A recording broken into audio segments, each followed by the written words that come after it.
Hello, my beautiful soul family. How are you today? I welcome you all to my channel, The Mystical Hummingbird. I hope you're all doing wonderful. I am doing wonderful. The day is wonderful. And these flowers, oh, they make my life wonderful. I absolutely adore flowers. I can't imagine myself being without them. I have a beautiful garden.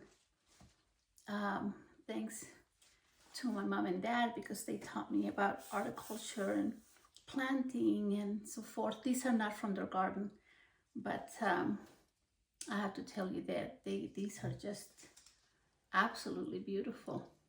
Absolutely beautiful. Okay, the other day I mentioned to you Neville Goddard. Neville Goddard is someone that made a big impression on me many years ago. He was a visionary.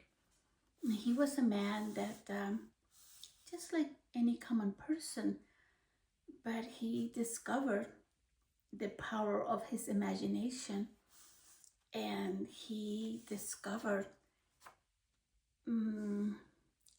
I want to say mystical things, things that are probably hidden to the eyes of those that are not really seeking truth. The Bible, I have to be honest with you, I've never really liked, for example, when it starts saying, and Methuselah begat this one and this one and that one, and hundreds of these other people that were begotten, and then about the wars, and then about, I just never really cared for it, except I have always loved the Psalms and the songs, and that of King David. And I absolutely love the Psalms because my grandmother taught them to me when I was a little girl. And I've always been interested in everything that had to do with God, and I've been seeking for God for many years. And I think that it was a thirst that was impregnated within me since the day of my birth, because when I have memory from when I was a tiny girl, and I used to crawl into my grandmother's garden. I would just lay in the ground and talk to the ants and wonder how they could carry double their size. And I would look at the skies and see the birds, and I would think, how can they hold themselves flying? How can they do such a thing? And I have always been marveled by nature and the colors of the flowers, and how can they be painted that way? And so I've always thought there has to be an amazing creator, an amazing being that knows everything and has a hand in nature and the elements. And so yeah, so when I was working, I told you guys, at the health department many years ago, I had some time. Usually on Fridays I didn't have patients to see. Normally I did my bookkeeping on Fridays for the program that I worked for the Baby to Baby program. And then when I had a break, I didn't feel like going out to lunch, so I would bring my own stuff, and normally I would just sit on my computer and just check things out and whatever. So there's one particular day, because I talk to God 24/7, and I asked them, I said, I would like to have a better understanding of the Bible, and not just reading it. It's not doing it for me. So I came about this name. I found this name, Neville Goddard. He was a charismatic, a very articulate, what's the word, purveyor of the philosophy, generally called the New Thought. He wrote many books, and he was a popular speaker back in the 1930s. And he passed away in 1972, I believe. He was self-educated and uncommonly sharp intellect he had. This man, he was from Barbados, and he learned from this, he learned from a person that at that time, remember that there were problems that the black people were not looked upon very nicely. And but this man, he began going to see this person, Abdullah, I believe was his name. And when he walked into the room where this Abdullah man had people meeting with him, um, he told him, it's about time. I've waited for you for several months, and it's about time you showed up. And so he began his quest, his spiritual quest, and he wanted to go to Barbados and visit his family. He had not seen them for many, many years, but he didn't have a cent to his name. And so he spoke to Abdullah, and Abdullah told him, well, you've always been there. And Neville was like, but I'm in New York. And then he said, when you desire something, you are already there. That's the desire of your heart. So he told them that he was going to go to Barbados, and he was going to go first class. And then Neville began to work with his mind and imagination and trying to conjure this up for himself. And then he would get frustrated because nothing was happening. So he went over to this man. He went to Abdullah and said, well, nothing. And then Abdullah just, don't talk to me. Just go. And so he would go to his house, and in the middle of the night, he would lay in his bed, and he started imagining walking in the sand of Barbados. He imagined himself in the kitchen of his mother, eating her food, smelling her food, touching his mother, caressing his mom, and all these things. So he lived and breathed Barbados. He got a letter some time later from his brother, sending him $50 to buy himself a suit and get himself a ticket to go to Barbados and visit the family, visit the mom. And that he had a big family. I think there were like lots of brothers. I think there were like 10 people. They were a huge family. Anyway, so he was like, wow, he was like shocked.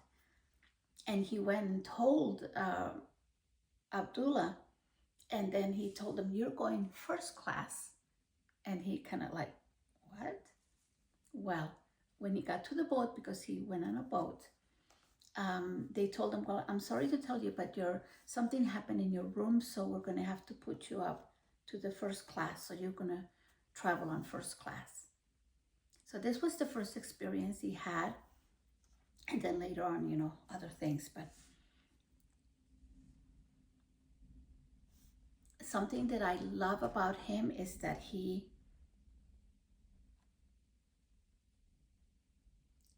how do I explain this?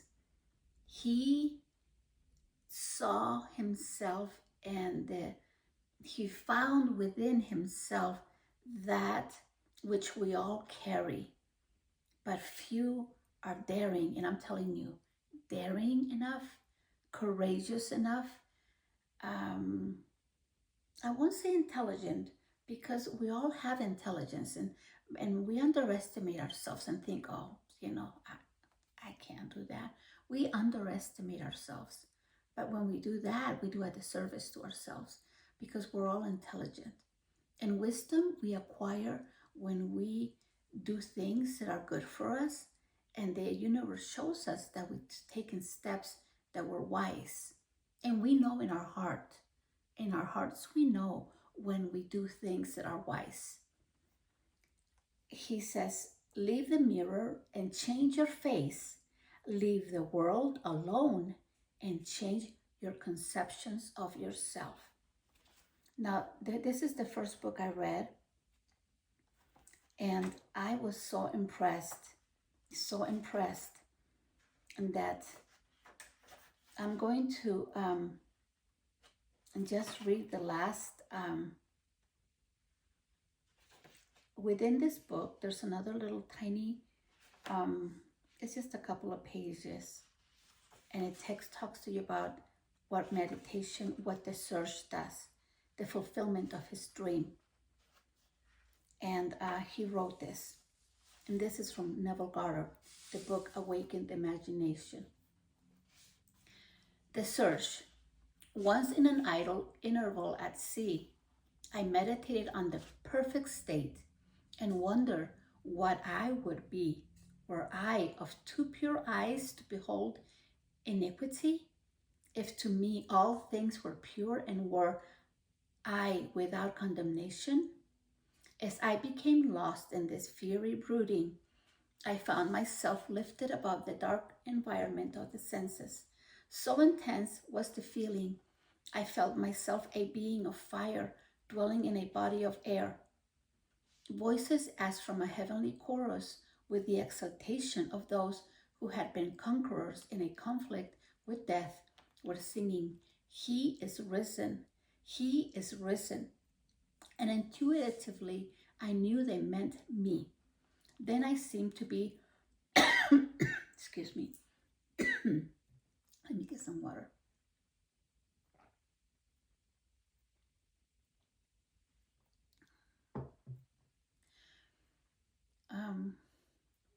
I felt myself being of fire, dwelling in a body of air.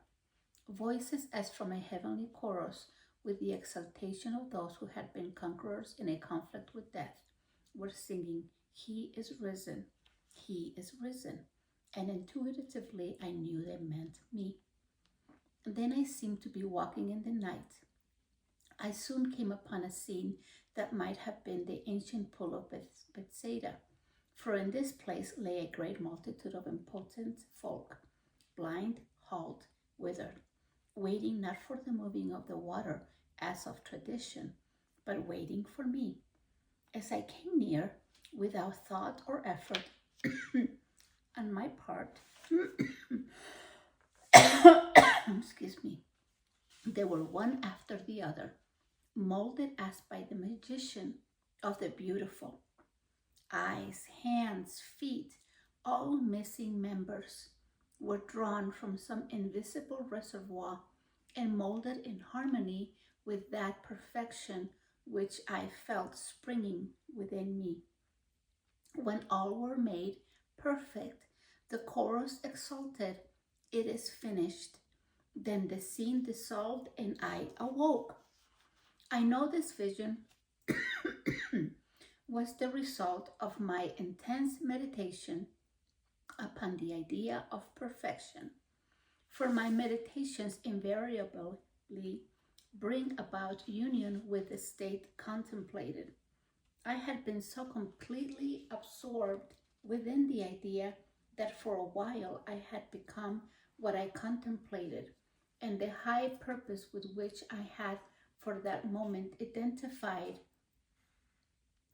myself drew the companionship of high things and fashioned the vision in harmony with my inner nature.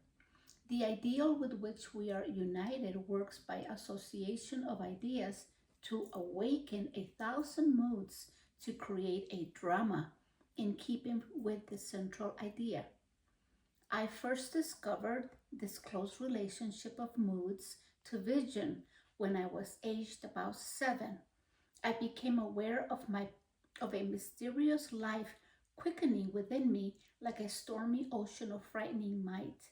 I always knew when I would be united with this hidden identity, for my senses were expectant on the nights of these visitations, and I knew beyond all doubt that before morning I would be alone with immensity. I so dreaded these visitations that I would lie awake until my eyes from sheer exhaustion closed. As my eyes closed in sleep, I was no longer solitary, but smitten through and through with another being, and yet I knew it to be myself. It seemed older than life, yet nearer to me than my boyhood. If I tell what I discovered on these nights, I do so not to impose my ideas on others, but that I may give hope to those who seek the law of life. I discovered that my expectant mood worked as a magnet to unite me with this greater me, while my fears made it appear as a stormy sea.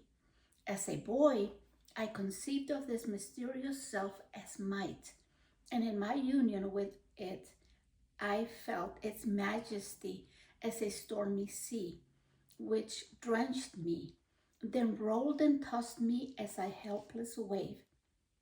As a man conceived of it as love and myself the son of it, and in my union with it, now what a love enfolds me. It is a mirror to all. Whatever we conceive, conceive it as being, that it is to us. I believe it to be the center through which all the threads of the universe are drawn, and I agree. Therefore, I have altered my values and changed my ideas so that they now depend upon and are in harmony with the sole cause of all that is. It is to me that changeless reality which fashions circumstances in harmony with our concepts of ourselves. My mystical experiences have convinced me that there is no way to bring about the outer perfection we seek other than by the transformation of ourselves. As soon as we succeed in transforming ourselves, the world will melt magically before our eyes and reshape itself in harmony with that which our transformation affirms. Two other visions I will tell because they bear out the truth of my assertion that we, by intensity of love and hate, become what we contemplate. Once with closed eyes, made radiant from brooding, I meditated on the eternal question, who am I? And felt myself gradually dissolve into a shoreless sea of vibrant light. Imagination passing beyond all fear of death. In this state, nothing existed but myself, a boundless ocean of liquid light. Never have I felt more intimate with being.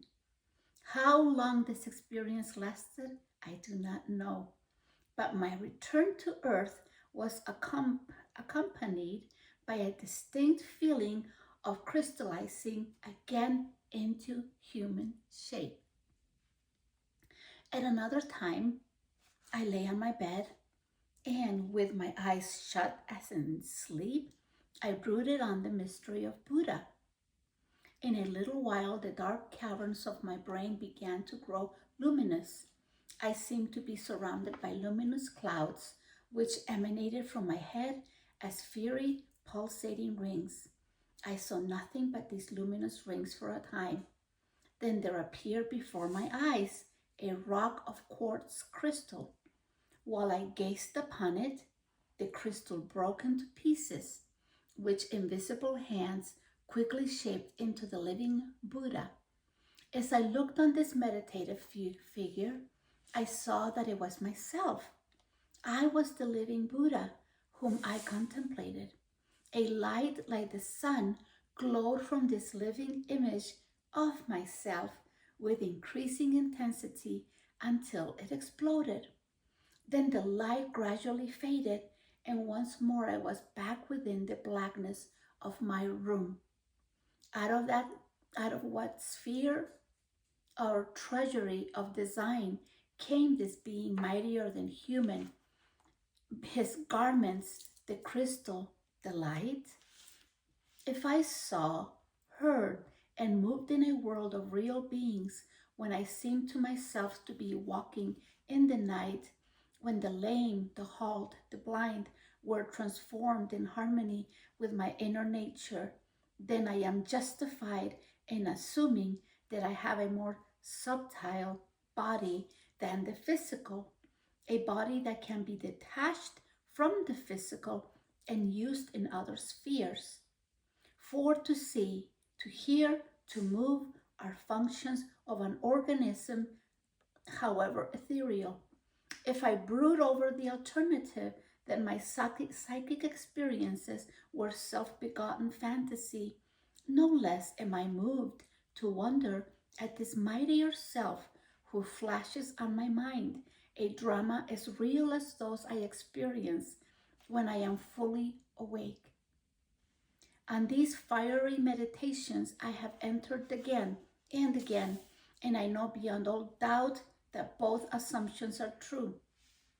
Housed within this form of earth is a body attuned to a world of light, and I have, by intense meditation, lifted it as with a magnet through the skull of this dark house of flesh. The first time I awoke the fires within me, I thought my head would explode.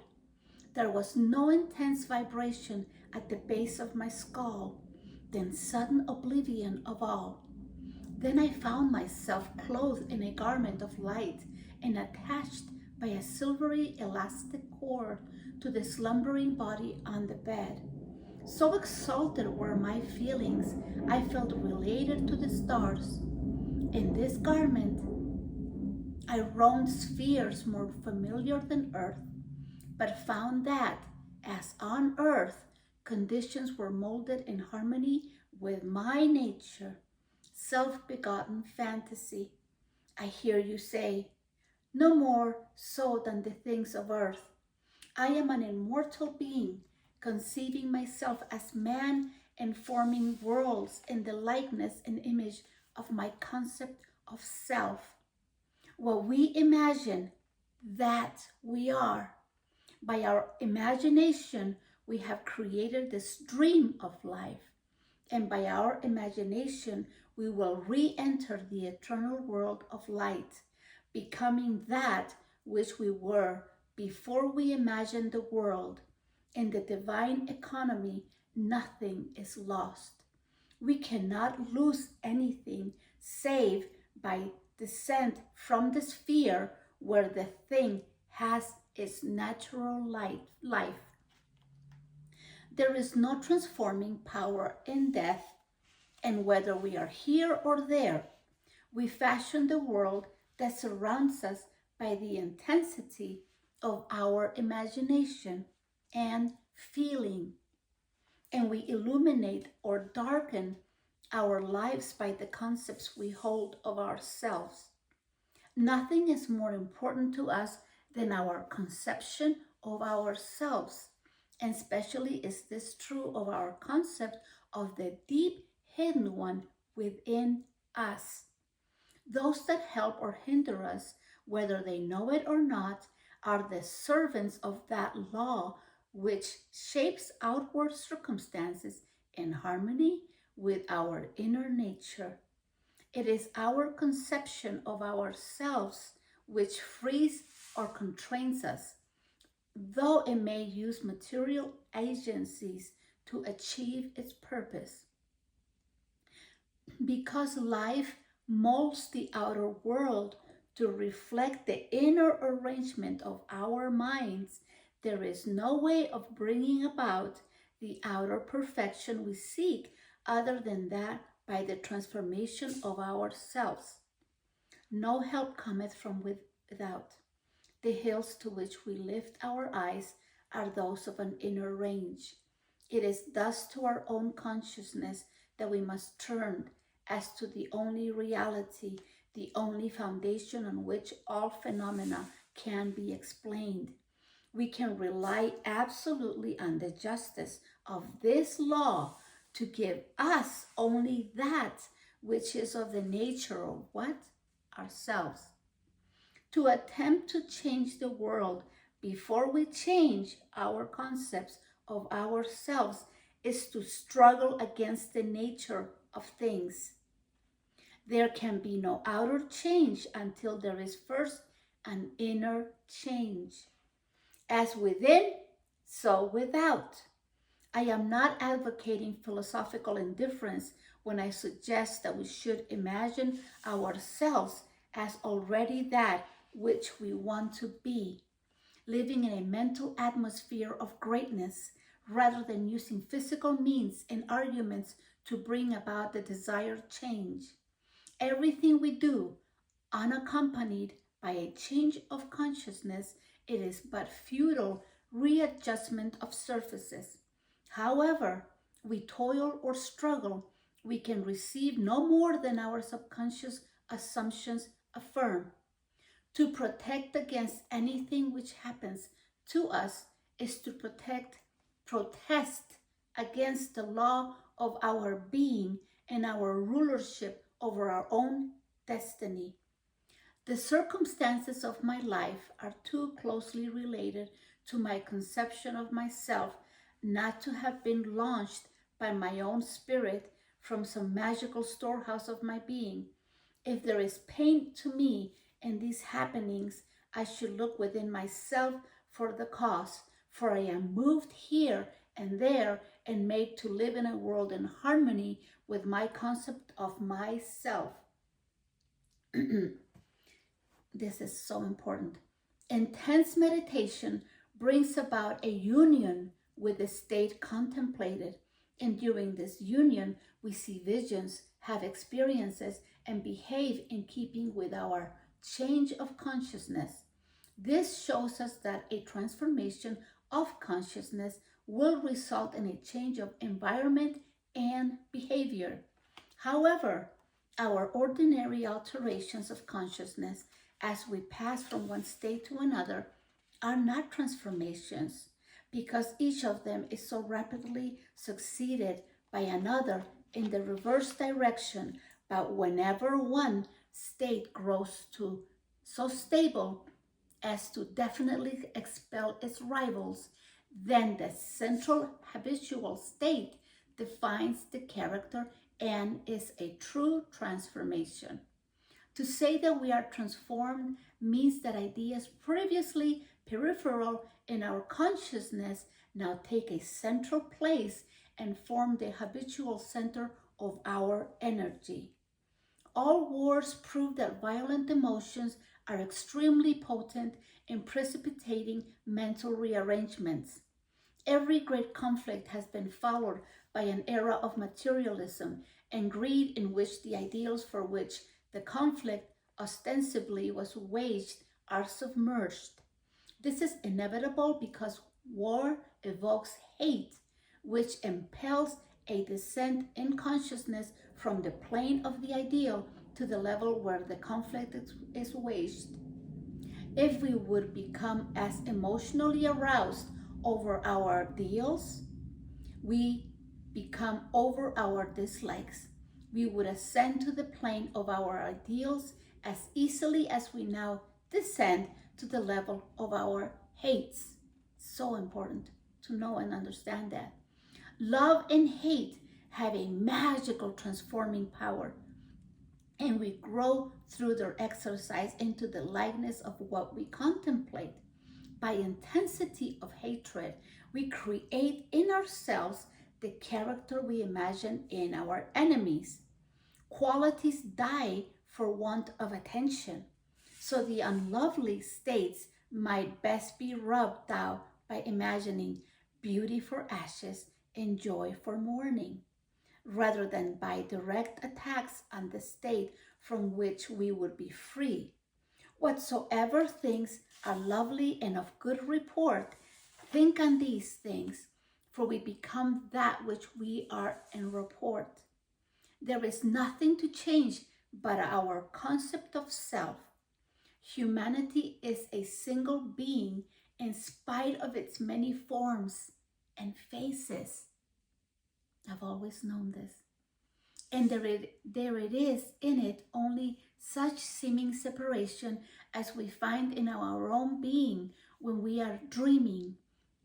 The pictures and circumstances we see in dreams are creations of our own imagination and have no existence save in ourselves. The same is true of the pictures and circumstances we see in the stream of life. They reveal our concepts of ourselves. As soon as we succeed in transforming self, our world will dissolve and reshape itself in harmony with that which our change affirms. The universe which we study with such care is a dream, and we, the dreamers of the dream, eternal dreamers, dreaming non-eternal dreams. One day, like Nebuchadnezzar, we shall awaken from the dream, from the nightmare in which we fought with demons, to find that we really never left our eternal home, that we were never born and have never died, save in our dream. This is the last excerpt from his book, Awakened Imagination. And I completely agree with this excerpt from Mr. Neville. In Romans, that scripture that says the transformation of the self, when it talks about the transformation of the self, I sought that for many years. When I found that, I thought that's for me. To transform my mind, for I cannot see change here if I do not transform my mind. And the concept of the self is most important, because it doesn't matter. Well, I say this today, but I didn't understand this before. I care what people thought of me before. Today, I don't give a rat's. I don't give a hoot. I don't care what people think of me. I only care, much so, of what I perceive, what I feel for myself, and what my maker thinks of me. I don't need validation from anyone. Absolutely not one single person. No one in my family, none of my friends, no one that I know, no one. I don't need validation from no one. I only need my own self. What I feel is conductive of my thoughts, what makes me create my ambience, what I desire for my life. This is why when these rings came to me, and I've told you the story of these rings, the words imagination and dream are so important in our lives, because we are the creators of our, not just our life, but because we affect each other, we create everyone's lives together in this melting pot of people. And we have so many judgments, and there are so many this and that and this and this, and people go on and on and on, and they have to be right and I have to be right. Who cares that you're right? Shut your ego. Come down. Take a chill pill. Take a chill pill, people. And sit back and think, why am I here? What is my purpose? And the only way to get to that is to dive within. Dive within and find that inner child that has been hurt, that has been humiliated, that has been hurt in many ways, and start loving yourself and start seeing the things that, what makes you happy, what triggers you. What do you want to have a truly happy life? Does it matter that you have tons and tons and millions of dollars in the bank when your heart is sad and you walk around and you smile to the world? Hello. And inside you're rotting and you're sad and no one understands you, and then you find ways of putting your mask every day when you get out of bed and then present it to the world because you do not do your work. In here, this is where the work, our hearts, this is why it's so important also, because our organs, and I didn't finish telling you that on the other, because it was so much information. The liver, the kidneys, they carry so much of the pressure, and they're like filter. They filter all the information, all of the emotions, especially, well, both of them, the kidneys and the liver, both of them carry. And our heart carries the emotions. And this is why sometimes people's hearts, they break because they can't any longer, and they couldn't have, they didn't do the work for themselves. And what the work, where I say the work is self-love. Self-love, people. You don't need no one to complete you. You need to complete yourself first, and then find the beauty within you, and then you light the world with your light, and then you become your best friend. You become your best confidant. I don't ask people for things like, when I say things, well, what do you think of this? Should I do this? No, I don't ask anybody anything. Oh, of course, like if you're sewing something, and you're doing something, or making a recipe, or and you have like, and you're not sure, and then you can call someone in your family or a friend, or that has more experience with whatever it is. But when it comes to things that are define my life, that define who I am, I have me and my God, my Abba, my lion. I have two lions. My Father is a lion, and Jesus the Christ is my other lion. Like in the movie, CS movie, the CS Narnia, and imagination is a most beautiful thing. You know what's interesting? William Blake, I love him. One who is very much delighted with being in good company. He was born the 28th of November. That's my date of birth. So we're buddies. And I know that when we start creating a new life for ourselves, we start changing. And then the universe cannot, but it actually bows to you, and it, and everything is given to you like this: knowledge, wisdom, people. And I cannot express enough how much love I feel for my Creator, how I've been brought to this life to understand things that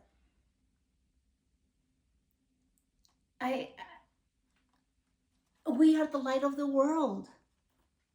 And to say that, that sounds like, oh, who does she think she is? I think a lot of myself. I am the light, so are you. But I want my light to be bright, because my father, I want him to be more famous than Michael Jackson, because he told me that in a dream. He said, I'm not as famous as Michael Jackson. And I said, I know you're not. A lot of people love God, but they don't really know him, because they don't really know themselves. To know the self is to know God. And what is God? That's what you are. That's what we all are. And it's okay it's okay to have questions. It's wonderful to have questions. Ask. I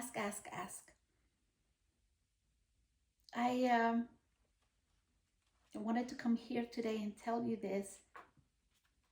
I love this little book. I have read it so many times, and it made such an impression on me. And every word that I read, it just hit me home. It resonated with my soul. What I had just read to you is exactly how I feel. I have had many experiences that are paranormal, that are not of this world, and I'm no different than you are. But this is my path, and my spiritual path, because I've chosen to walk this path. I wanted to know when I was in nun school and the nuns were speaking about God, because I was brought up Catholic, and I did not like the Catholic religion at that time. And I was a little girl. I did not like what I had heard from the priest, what they told me. I had to do the catechism, and I was supposed to understand many things before I did the catechism. And I was told, well, God is omnipotent and wonderful and this and that, but if you don't get baptized, then you go to limbo. If it's a child, if it's a baby, goes to limbo. And I thought, well, where is limbo? Between heaven and hell. And then I thought, my God is not going to do that. That's kind of not very nice. And what is limbo between heaven and hell? The priest couldn't even tell me. I said, well, I don't like that. That was the first thing. And then he continues to say, well, if a man does not get baptized and he dies, he will die in sin. And then I thought, how can a man die in sin? Because he's not baptized? And where does he go? He goes to hell. And that's when no, I don't like that God. I was only like 10 years old, 10 years young. And I said, nope, I don't like that God. Nope, my God, my Father's not like that. He would never send a man to hell. To the hell, like my mom would say. My mom would say, to the hell.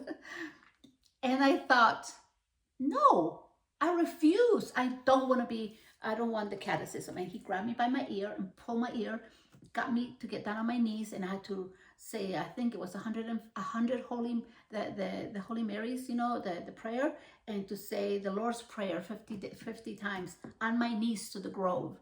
And that moment, I refuse. I'm not going to be Catholic ever again. I don't want to have nothing to do with this religion. And I was only 10.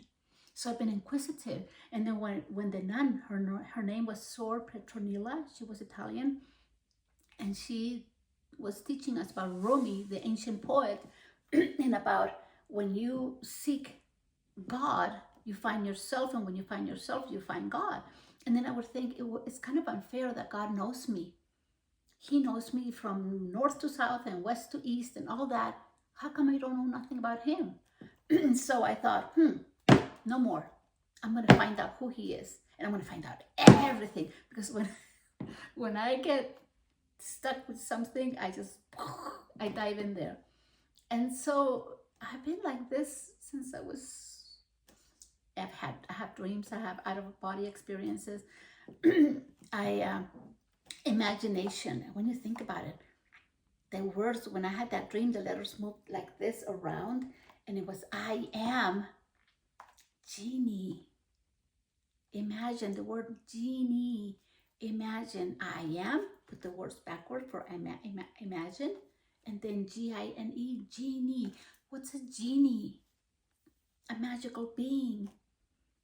And it's not just that you're a magical being, it's that you use quantum physics, you use the mind, and that is magical. But it's supposed to be a natural state of being. That's all we're supposed to experience that. Who does not want to be wealthy? Like, I don't care about being wealthy, but then I do because I want to, and I am already wealthy. I already consider myself a multi-millionaire. Millionaires. Yes. Why? Because I am the daughter of the king. How can the daughter of the king be a pauper? No, siree. No. And I've always have felt that I did not belong to my family. I even asked my mom and dad, so am I adopted? Because I would look at the stars at night and knew that my home was there. I know that I'm not from this place. I don't fit with all of this. And my family, I know my family loves me, but I know in my mom and dad's eyes, I was the black sheep of the family one time. And maybe I'm still am, I don't know, and I don't really care what people think of me. I care that I love myself. I know that my Father loves me. My Lord walks with me. The Lord and my God walk with me, and my angels. Who shall I fear? I work for him. I work for my Father. I have surrendered my life. I am here because he asked me about 2 years ago, and I was so apprehensive to come here thinking, what are people going to think of me? What do I have to say? What am I going to say? He told me, don't worry. Don't worry. Just be happy. I've told you my experiences of some of the things I've experienced, and I don't want to go back and start talking about that, but I'm telling you, awake your imagination. I read you a poem that I wrote about my heart telling me to awake. Awake to your own beauty. Awake to the grandness of yourself. Awake to life. Maybe your life right now is colorless. Maybe your life, it's colorless, black and white. But Wouldn't you want to see your life in color? Life in color, people. Vibrant, exuberant, delicious. Delicious like a piece of fruit, or a delicious piece of dark chocolate. I love dark chocolate. Everything in life has a sacred moment. Everything is sacred. Everything. And everything is created with your imagination. If you're every day, oh, it's a sucky day, I hate this, I hate people, then you hate yourself. And when people say, God damn it, excuse me, Father, they're damning themselves, because that's what they are. They are God, but they don't know. I know. My Cosita lives right here in the palpitations of my heart. He that dwelleth in the secret place of the Most High shall abide under the shadow of the Almighty. I will say of the Lord, He is my refuge and my fortress. That's what He is. And I'm happy. I'm happy that I can be here. And I'm happy of the time that you've taken to listen to me. And I hope that you can find the beauty in you and change your life. And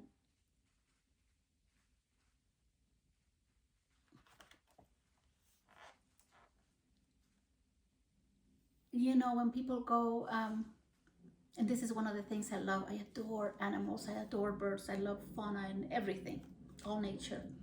But when you go bird watching, oh, I adore to go bird watching. I want to go to a place in Colombia. I've never been there. And to the Dominican Republic, because they have a lot of birds there, especially the hummingbirds. I have a thing with hummingbirds. I don't know, I don't think I was a bird in another life, but maybe, who knows. But if I was, I probably was a hummingbird, because that one flaps its wings 1,000 miles a minute practically. And they're so vibrant. They're in my dreams all the time. This is why I call the channel this. But I have to tell you, when you are looking at the birds and you find all kinds of different types, you see the beauty of life. When you go to your garden and you find and cut your roses and you smell them, they were created for you. This was a thought before it was. And it was a thought from the Creator. This is perfection. There's no such thing as imperfection. People say, yeah, but what about that person that's blind? And what about your own patient that's this? Listen to what I'm going to say. There's perfection within the imperfection for a reason. And a reason that you probably cannot see, but the Creator knows why it's there. And I accept that. Okay, so that's what I wanted to share with you today about the imagination. Use your imagination. Try to create things to make you happy, to make your life enjoyable, to make your life delectable. And please, people, please live with gusto, live with passion. Without passion, you just walk by and no discernment of anything. Just live life. Dance, sing in the shower at the top of your lungs. Open up your window in your car when you're driving and you scream out and sing. If you're sad, put music really loud.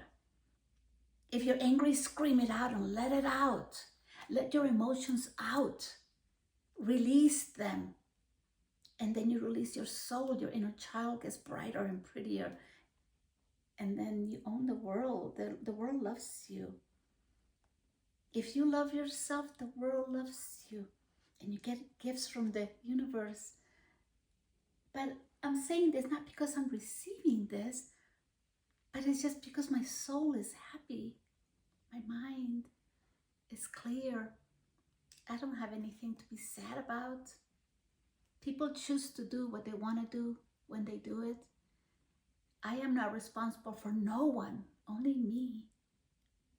I take responsibility for me. Okay.